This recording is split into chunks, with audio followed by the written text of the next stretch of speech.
Assalamualaikum warahmatullahi wabarakatuh. Perkenalkan, kami dari kelompok 4 akan mempresentasikan tentang teori penetapan tujuan oleh Edwin Locke. Sebelumnya, perkenalkan nama anggota kelompok kami, yaitu yang pertama, saya sendiri, Dwi Rizky Kalistiani, dengan NIM 19.011.001. Yang kedua, Salna Ramadana dengan NIM 19.011.014. Yang ketiga, Muhammad Kevin Pratama dengan NIM 19.011.057.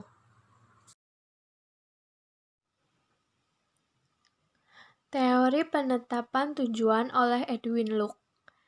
Teori penetapan tujuan atau goal setting theory menyatakan bahwa kita akan bergerak jika kita memiliki tujuan yang jelas dan pasti.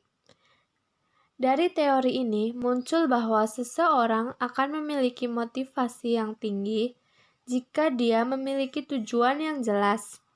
Sehingga muncullah apa yang disebut dengan goal setting atau penetapan tujuan.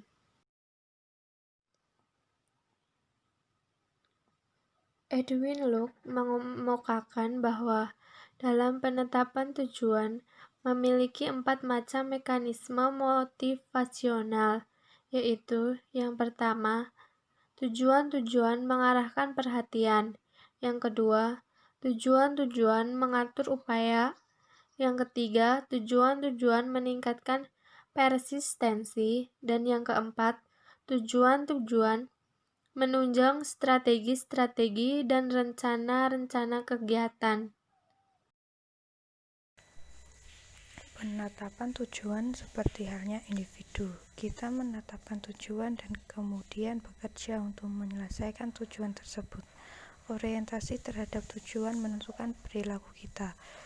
Locke mengemukakan bahwa penetapan tujuan adalah proses kognitif dari keperluan praktis.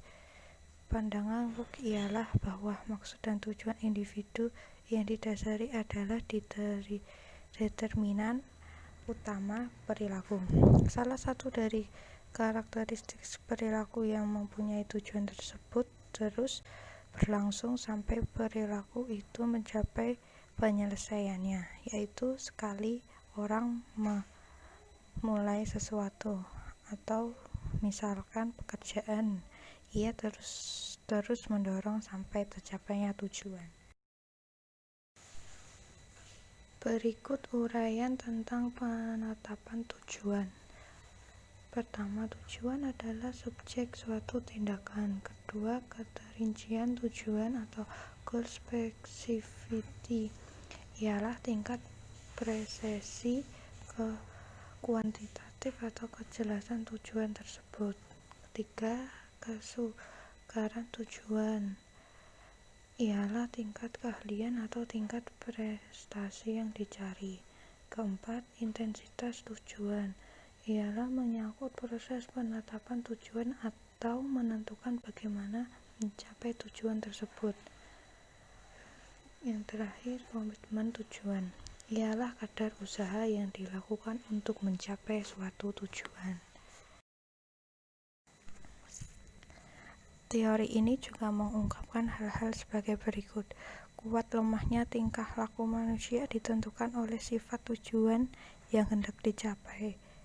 Kecenderungan manusia untuk berjuang lebih keras mencapai suatu tujuan apabila tujuan itu jelas, dipahami, dan bermanfaat. Makin kabur dan makin sulit dipahami suatu tujuan, akan makin besar keengganan untuk bertingkah laku. Assalamualaikum warahmatullahi wabarakatuh. Saya akan melanjutkan materi dari teman saya. Teori penetapan tujuan dari Edwin Locke dapat digunakan dan ditemukan pada manajemen berdasarkan sasaran atau manajemen by objective. Menggunakan teori penetapan tujuan ini, berdasarkan tujuan-tujuan perusahaan secara berurutan, disusun tujuan-tujuan untuk divisi, bagian sampai satuan kerja yang terkecil untuk diakhiri penetapan sasaran-sasaran kerja untuk setiap karyawan dalam kurun waktu tertentu. Lalu, teori motivasi harapan. Individu menetapkan sasaran pribadi yang ingin dicapai. Sasaran-sasaran pribadi memiliki nilai kepentingan pribadi atau valensi yang berbeda-beda.